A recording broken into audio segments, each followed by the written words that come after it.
मित्रों नमस्कार। विजय तिवारी का आप सभी को इस वीडियो में स्वागत करता हूँ।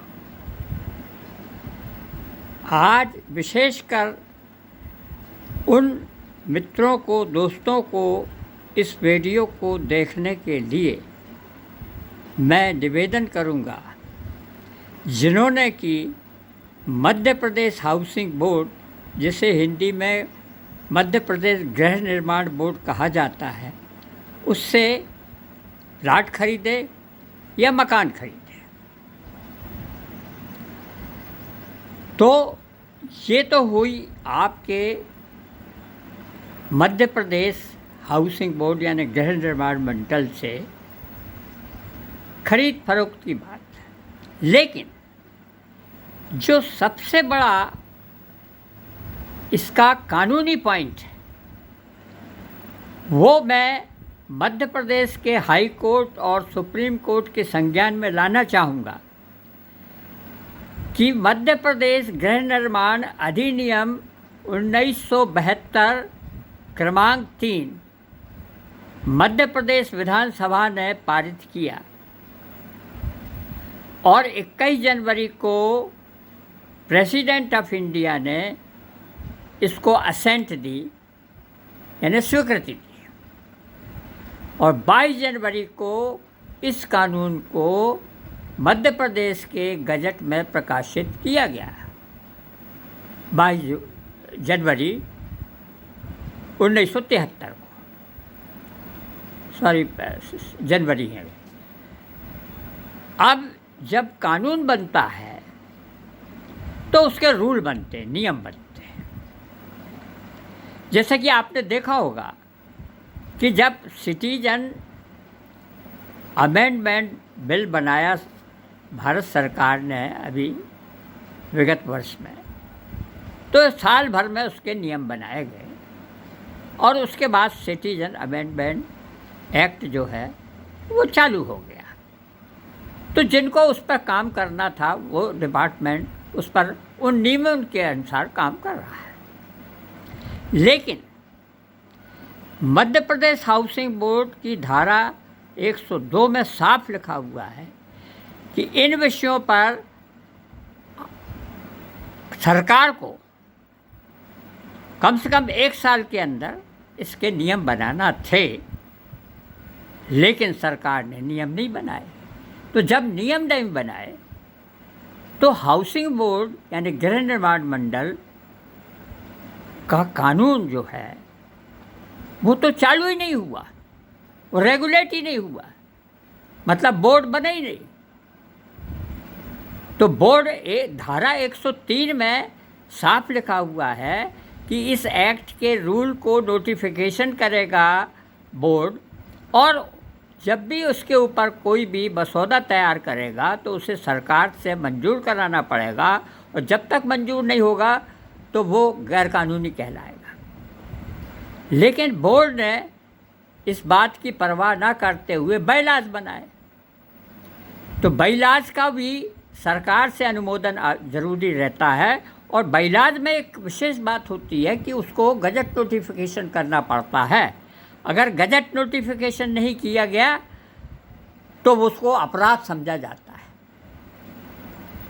तो ये अपराध इस बोर्ड के जो सरकार ने आयुक्त अपॉइंट किए गए हैं, ये तो अपराध उनके ऊपर लागू होता है। तो ये 53 साल से ये बोर्ड बगैर नियम के कार्य कर रहा है और हमारे जाने माने कानूनविद जो हैं, जब इसमें किसी भी प्रकार का कोई मुकदमा चालू होता है तो हाई कोर्ट वगैरह सब सरकार के या इस बोर्ड के पक्ष में अपना फैसला दे देते हैं और अगर किसी क्लाइंट के पक्ष में भी दिया तो ये पूरा कानून को मेरी समझ में कैसे नहीं समझते आपके हाई कोर्ट जज की, जब इसके रूल ही नहीं बने हैं तो आप किस तरह से इसके ऊपर काम कर रहे हैं। बगैर रूल के दुनिया में कोई काम नहीं होता है, जिसे हम रूल ऑफ लॉ कहते हैं। अब मैं आपको ये बात समझाता हूँ। जैसे मान लो किसी ने किसी का मर्डर किया, तो मर्डर करने के बाद पुलिस रिमांड लेती है और उस आदमी को कितने दिन कैद में रखना है, ये सब नियमानुसार रहता है। उस आदमी को जेल जमानत दी जाएगी या नहीं दी जाएगी, या उसको कितना पैरोल दिया जाएगा, ये सब नियम कहलाते हैं। हमारे घर में भी सब नियम से काम होते हैं। तो ये आश्चर्यजनक है कि ना तो हाई कोर्ट ने कोई संज्ञान लिया, ना सुप्रीम कोर्ट ने, कि ये बोर्ड किस तरह से काम कर रहा है। भाई, आप इस तरह से बगैर रूल के काम कर रहा है बोर्ड, तो अपने आप को, तो ये अपने आप को गवर्नमेंट समझता है। अब इसका मैं दूसरा पहलू बताता हूँ कि 53 साल में जब इसने कोई मकान बेचा, तो बेचने के बाद आप उससे लीज वसूल कर रहे हैं। अरे आप लीज कैसे वसूल कर सकते हैं साहब? किस बात की लीज वसूल करते हैं?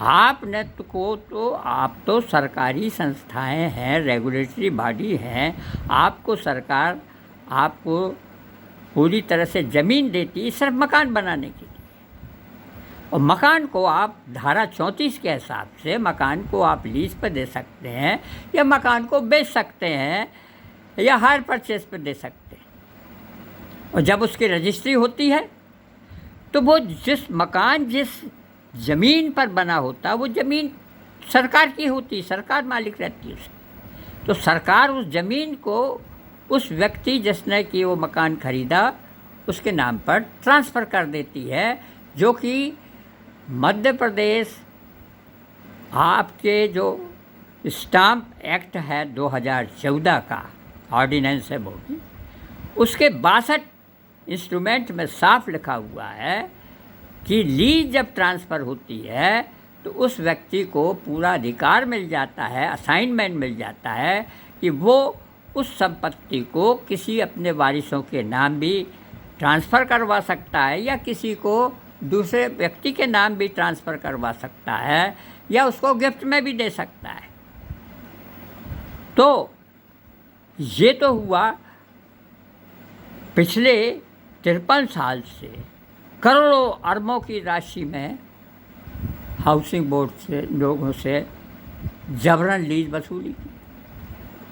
क्योंकि अर्बन लैंड जो होती है, जिसको नजूल कहते हैं, वो इसकी धारा 49-50 के अंतर्गत, इसके अंतर्गत नहीं आती।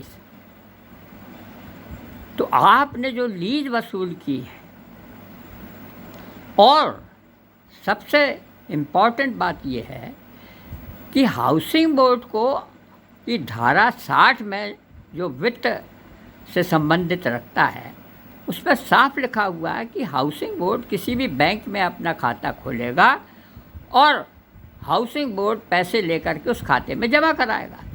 लेकिन हाउसिंग बोर्ड ने अपने खुद का ही एक चालान बना डाला, और लोगों ने चालान में जमा पैसा करवाए, कोई रसीद नहीं, उसकी एक कापी लेके चले आए। जिस तरह की आपकी सरकार, जो जहाँ तक मुझे ख्याल है कि इसका जो एक नियम है, चालान का नियम 39 है शायद, उसमें जितने भी लिमिटेड संस्थाओं को सरकार 99 साल की लीज देती है, वो संस्थाएं जो हैं उसको, उस फॉर्म को भर करके, उस चालान को भर के स्टेट बैंक में जमा करती हैं, हर साल उसका लीज देती हैं।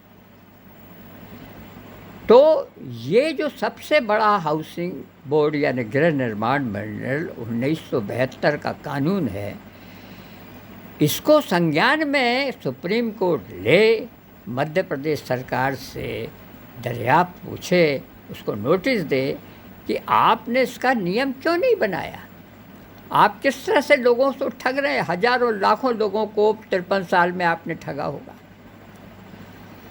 अब मैं आपको बताता हूँ कि आपने एक बैलास बनाया लॉटरी से निकालने का।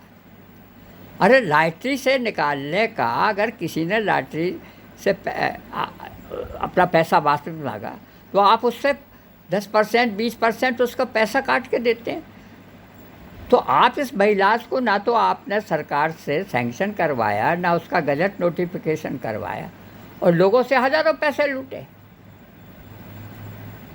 तो ये हमारी डेमोक्रेसी का ये सबसे बड़ा आपराधिक तत्व है जिसमें कि हम सभी लोग इन्वॉल्व रहते हैं। हमारे कानून के जानकार जो हैं वो इस बात को समझते होंगे, और जो नहीं समझते हैं उनकी बात अलग है कि बगैर रूल के कोई भी कानून अमल में नहीं लाया जा सकता है। अब मैं आपको बताता हूँ सबसे बड़ी इम्पॉर्टेंट चीज़ कि सरकार का सारी ज़मीन राज्य की, जंगल, ज़मीन, जल, ऊपर हवा, ये सब सरकार की संपत्ति, और सरकार ये ज़मीन सिर्फ लीज पर देती है। और किसको देती है?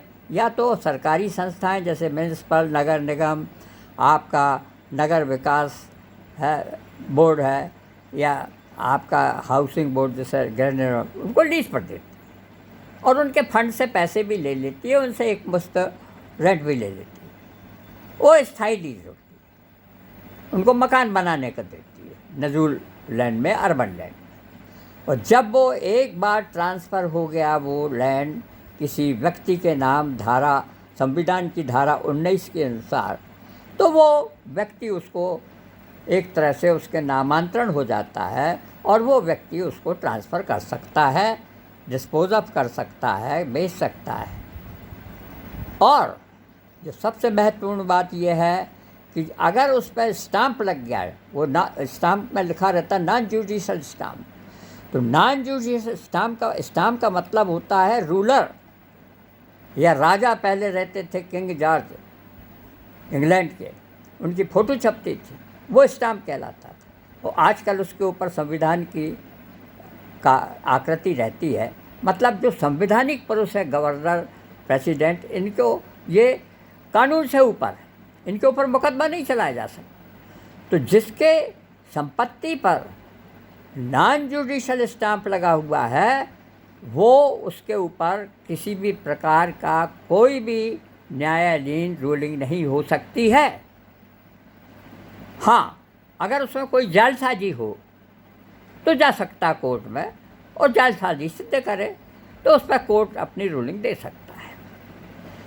तो आज मैं इस बात के खुलासा कर रहा हूँ कि ये संवैधानिक पुरुष जो है गवर्नर, राज्यपाल, और उसके ही नाम से ही आपके जितने भी रजिस्ट्री हुई है उसी के नाम से ही प्लाट का रजिस्ट्रेशन होता है।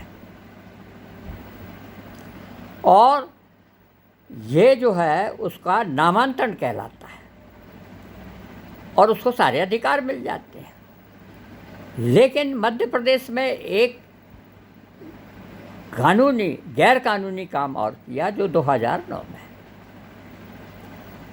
मध्य प्रदेश सरकार ने 2009 में फ्री होल्ड नाम का एक कानून बनाया कि जिन्होंने हाउसिंग बोर्ड या सहकारी समिति या नगर विकास मंडल से मकान दुकान खरीदे हैं उनको फिर से पैसे दो और फिर से उसका रजिस्ट्रेशन कराओ, दोबारा रजिस्ट्रेशन कराइए। और उसमें भी करोड़ों रुपए सरकार ने लूटे हैं। मैं तो साफ कहूँगा ये लूटे हैं कि आपके पास कोई कानूनी जानकार नहीं है। और सबसे बड़ी बात ये कि इसका जब मैं चीफ सेक्रेटरी को मैंने भेजा कि ये गलत है, ये कानून, इसको रिपील कीजिए, इसका कोई जवाब नहीं आया।